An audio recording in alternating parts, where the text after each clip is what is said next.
Assalamualaikum warahmatullahi wabarakatuh. I am Khalid Rashid bin Umar Khalifah from group number 4. Right now, our group we will discuss about MFRS 8 and 134 that relate to EcoShop and Axiata Group Berhad. Okay, this is our group member.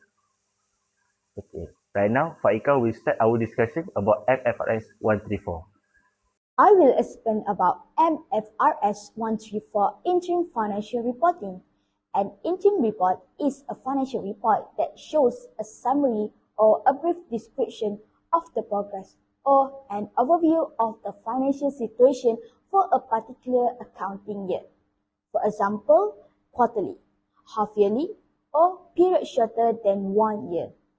The main purpose of interim reporting is to provide an early overview of a company's financial performance so that investors can make decisions for better market efficiency. Next, interim report can be prepared either as a full set of financial statements or as a condensed report. In terms of preparation, there are two methods, the integral method and the discrete method. The integral method treats interim period as part of the annual report, while discrete method treats each period as separate. Next, we identify two significant events affecting EcoShop marketing brand. First is the initial public offering where the company was listed on Bursa Malaysia on 23 May 2025. The company issued 347 million new shares and raised 392.11 million ringgit. This improved its financial position by increasing equity and reducing borrowing through loan repayment. However, IPO-related expense of 9.39 million ringgit, reducing profit and after-tax for the period. Second, a major flooding incident occurred between November and December 2024, affecting 10 outlets. This caused an estimated sales loss of 1.12 million ringgit and required additional repair and restoration costs, impacting both profitability and asset condition. These events are considered material under MFRS 134 as they significantly affect the company's financial position and performance after the last annual reporting period. Next, this table shows the interim reporting periods for EcoShop Marketing Berhad for the first quarter ending 31st August 2025. Under MFRS 134, the statement of financial position is presented at the end of the current interim period with comparison to the previous financial year end. For the statement of profit or loss, both the current quarter and the comparative quarter must be presented together with the cumulative year-to-date figures. Now, I will pass to my teammate to continue explaining the remaining statements. Meanwhile, the statement of change in equity and the statement of cash flow are presented on a cumulative basis along with their comparative periods. For the first quarter, the quarterly period and cumulative period are the same. However, for subsequent quarters, cumulative figures must be presented separately to enhance comparability. I will explain briefly about MFRS 8 operating segment. So what is MFRS 8 and why is it important? MFRS 8 is mainly used to show investors different part of companies to show how they are performing instead of aggregate of total amount. This way, it will help investors to understand company financial more rationally.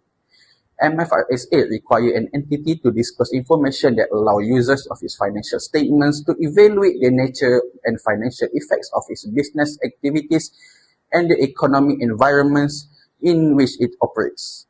The scope of which MFRS 8 applies is to entities whose debt or equity instruments are traded in a public market, such as Bursa Malaysia, or those that are in the process of filing financial statements with regulatory body for the purpose of issuing instruments in a public market. Operating segment is to be considered if it engaged in a business activities to earn revenues and incur expenses. Also has its operating results regularly reviewed by the Chief Operating Decision Maker or CODM to make decisions about resource allocation and performance assessment and has discrete financial information available for the specific part of the business. Under MFRS 8, the Chief Operating Decision Maker or CODM is not necessarily a manager with a specific title but rather a function within the entity. The primary purpose of this function is to allocate resources to various segments of the business and to assess their performance. Their role is often held by a single individual as CEO or COO, but it can also be held by a group of executive directors.